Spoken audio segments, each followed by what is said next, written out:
I remember looking around the city of Philadelphia when I was deciding if I was going to actually do this back on my feet thing, because everybody was like, I can't believe you're going to do it. My mom too was like, what do you mean you're going to do this for your job? I'm like, I see this vision.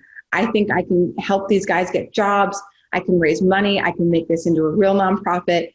And there was not like entrepreneurship doesn't run in my family. And so, and on top of that, it's not like this was a business, it was helping the homeless. And it's like, how are you going to pay yourself? This doesn't make sense. So looking back, I understand where all those questions were coming from, but I sort of felt like I was in love. And when you're in love, you don't think straight. And so I was just looking around the city of Philadelphia and I'm like, all of these buildings, businesses, things exist because one person had an idea and acted on it. Like, why can't that be me?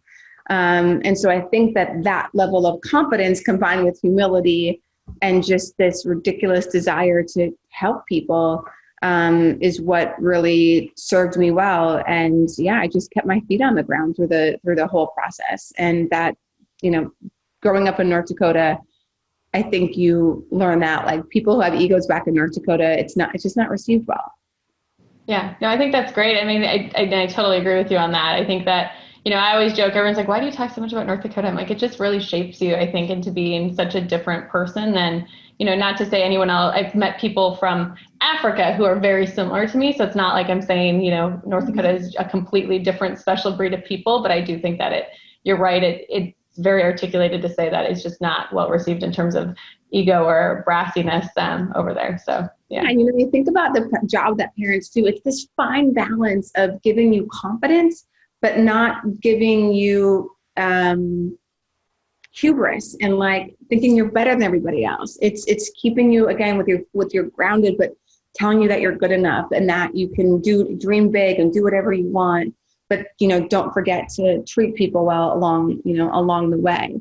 And my boss actually, as we're on this topic, said this to me when I was 24. I had a little spat of just like, I deserve more money and I deserve X. And he said something to me, just the way I was approaching it. He's like, Ann, if you want to be successful, you need to make sure the people around you want to see you be successful. And I was like, that's super interesting. It's not just what I think, right? If people around don't want to give me the opportunity and aren't rooting for me and aren't on my side, like that's going to be a huge obstacle. So it's a really good check-in. Yeah, I've never heard that before, but it gave me goosebumps. I was like, oh my gosh, that is so accurate, and probably something I will share that advice with some of the people at my team as well. So yeah, it's great. Yeah. So do you think kind of at your core, you've always been a founder, like when you think about it, or was there a mindset change where you just flipped a switch? No, I've always been creative and I've always liked to create things. Like I remember at my job before, back on my feet, I created this race. Like I was a nonprofit that was a political watchdog for the city of Philadelphia. And my job was sort of the community marketing director. And I had this idea for a race because I'm a runner in Philadelphia, which is the birthplace of democracy in America. And I'm like, we should hold a race like on the Saturday before the election day called the Dash for Democracy.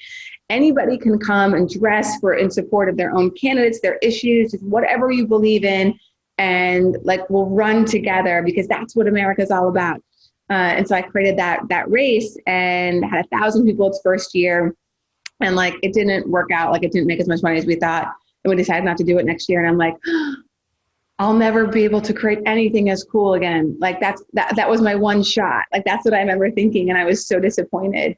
And then, back in my feet in Solidcore and whatnot, but I am a founder true and true. Like even as Solidcore has gotten bigger, I knew in the beginning of 2020 that I was ready to like step down because it's when you have a company that has close to 700 employees now and, in 73 locations in 20 plus states growing, you need a lot of process and structure and all those things. And that's just not how I ride. Like, I don't like process. I don't like structure. I know you need it.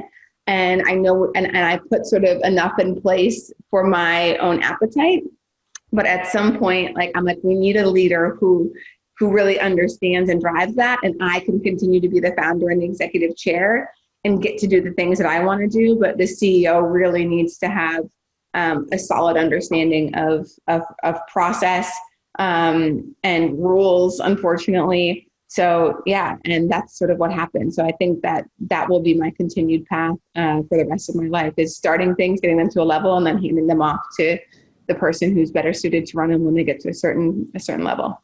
That's amazing. And it seems almost opposite of what you see a lot of times in stories, especially coming out of like Silicon Valley or anything, is founders who are getting ousted out of things and not wanting to. And sometimes it's not always the situation that is ideally there with cancel culture and some of the other stuff that has been happening. But it seems like it's really hard for people to let go of that and move on. But it sounds like you really know yourself well.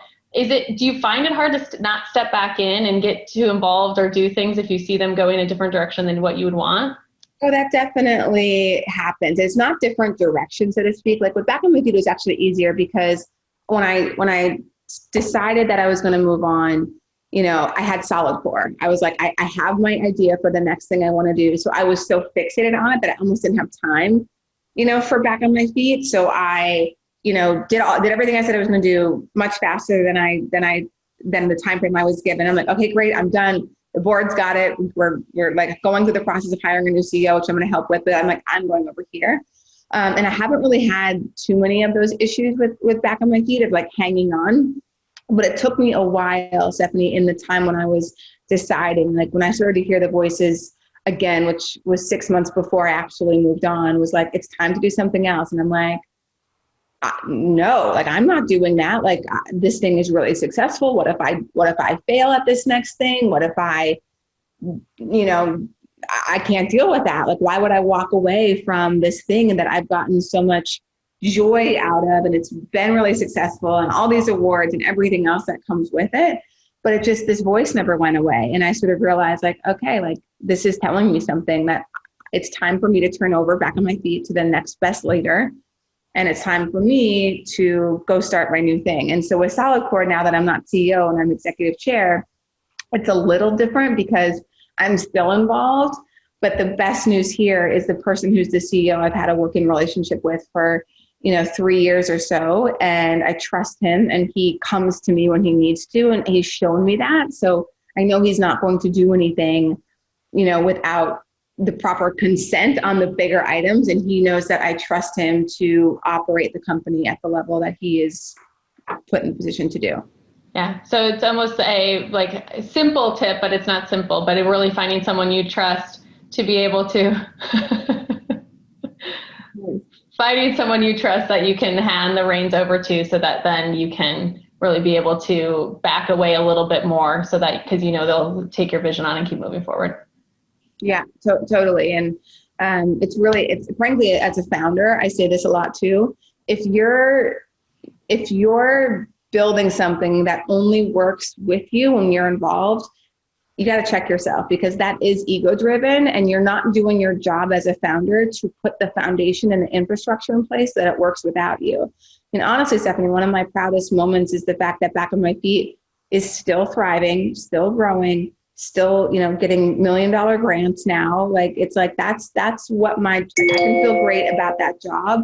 And Solidcore will hopefully have the same trajectory. Like, we've opened, since I've stepped down, we've opened 2 studios. We've got 8 more to open for the rest of the year. And like, that's the test of a true solid company. And it also just makes it, frankly, in the for-profit world, more valuable, right? When the next transaction we go through, that person will look at the company and be like, you guys have already transitioned from the first founder and CEO, and you've still had profitability. It says great thing about the product and the way that the company was built.